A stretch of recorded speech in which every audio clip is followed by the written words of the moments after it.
আমের সিজন কিন্তু চলে এসেছে, তো ভাবলাম যে এখন যেহেতু আমের সিজন চলে এসেছে তারপরেও যদি আম ভর্তা না খাই তাহলে তো হবেই না। তো আমার শ্বশুরবাড়ির দিনটা ছিল ঈদের দিন, তো আমি আর আমার ননাসের মেয়ে দুইজনে মিলে চলে গিয়েছিলাম হচ্ছে যে আম পাড়ার জন্য। সঙ্গে আমার ননাসও ছিল, তো উনি হচ্ছে যে আমাদেরকে দিক নির্দেশনা দিচ্ছিল কীভাবে আম পাড়া যায়। তো যাই হোক, আমটাকে পেড়ে এনে তো ভাবলাম যে বাসার যে ছাদ আছে আমাদের গ্রামের বাড়ির, তো ছাদে বসে আমি হচ্ছে যে আম কাটা শুরু করে দিয়েছিলাম, যেহেতু ঈদের সময়কার ঘটনা।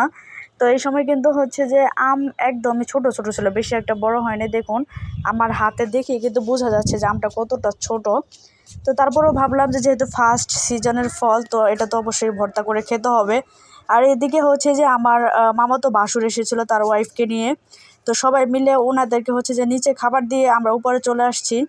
তো ভাইয়াদেরকে আমরা ডাকছিলাম যে আপনারা উপরে আসেন আপনাদের খাওয়া দাওয়া শেষ হইলে, কারণ যেহেতু বছরের প্রথম একটা ফল, তো সেটাকে হচ্ছে যে একটু আমরা নতুনভাবে উদ্বোধন করে। আর যেহেতু আজকে ঈদের দিন, আমরা কিছুক্ষণ আগে আবার হচ্ছে যে ফুপু শাশুড়ির বাসাতেও বেড়াতে গিয়েছিলাম, তাদের ওখানে হচ্ছে যে দুপুরের খাবার খেয়ে এখানে এসে সেটা আমরা আম পাড়া শুরু করে দিছি। আসলে গ্রামে গেলে হয় কি, গ্রামেই কিন্তু এই টাইপের ভর্তাগুলো খাওয়া হয়, কারণ শহরে আসলে নিজেদের তো গাছ বলতে কিছুই থাকে না। তো আমি ভাবলাম যে এখানে যেহেতু এতটাও কিছু নাই, তো আমার হচ্ছে কি আম ভর্তাটা বিশেষ করে শুকনো মরিচের গুঁড়া আর লবণ মিক্স করে খেতে আমার এটা অনেক পছন্দ।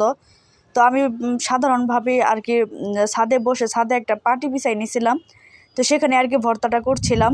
আসলে বছরের প্রথম ফল বলে কথা, প্রথম আম বলে কথা, সেটা যেভাবে ভর্তাটা বানানো হোক না কেন সেটা কিন্তু অবশ্যই টেস্ট লাগবে। তো এদিকে আমি ভর্তা করছিলাম আর চারপাশে আমার ননাস ছিল, তারপর হচ্ছে আমার ননাসের মেয়ে, ও হচ্ছে যে ক্যামেরা ধরে আর কি ভিডিও করছিল আর বলছিল যে আন্টি এইভাবে এইভাবে করেন। ও কিন্তু অনেক হচ্ছে যে টক পছন্দ করে। তো যাই হোক, তারপর আমি আমার বাবার বাড়িতে চলে আসি। বাবার বাড়িতে চলে আসার পর দেখি যে বিশাল আয়োজন চলছে, বাড়িতে নাকি মেহমান আসবে। আসলে মেহমান কিন্তু আল্লাহর তরফ থেকে একটা রহমত। তো সেই জায়গা থেকে আমি হচ্ছে যে ভাবলাম যে এইগুলো আপনাদের সাথে শেয়ার করি। আর এই ভিডিওটা আমি নিচ্ছিলাম কারণ হচ্ছে কি যে চিংড়ি মাছের এই ভুনাটা আমার খুব পছন্দের একটা খাবার। এই চিংড়ি মাছ ভুনাটা যদি আমাকে দেওয়া হয় তাহলে আমার আর খাবারের অপশন আর কিচ্ছু লাগবে না। আর যেহেতু একটু একটু বড় সাইজের চিংড়ি ছিল, এটা কিন্তু আসলে খেতে বেশ ভারী মজা। আর আমার ছেলে তো এই চিংড়ি মাছ ভুনা হলে তার আর কিচ্ছু লাগে না, ওর তো কোনো কথাই না। ও নিজেও হচ্ছে যে এই চিংড়ি মাছ ভুনাটা খুব পছন্দ করে। আর আপনারাও চিংড়ি মাছ পছন্দ করেন কিনা সেটা কিন্তু কমেন্টে জানিয়ে যাবেন। এদিকে দেখুন সবজি রান্না করা হবে বলে বেশ কয়েক আইটেমের সবজি হচ্ছে যে কেটে নেওয়া হচ্ছিল আর কি।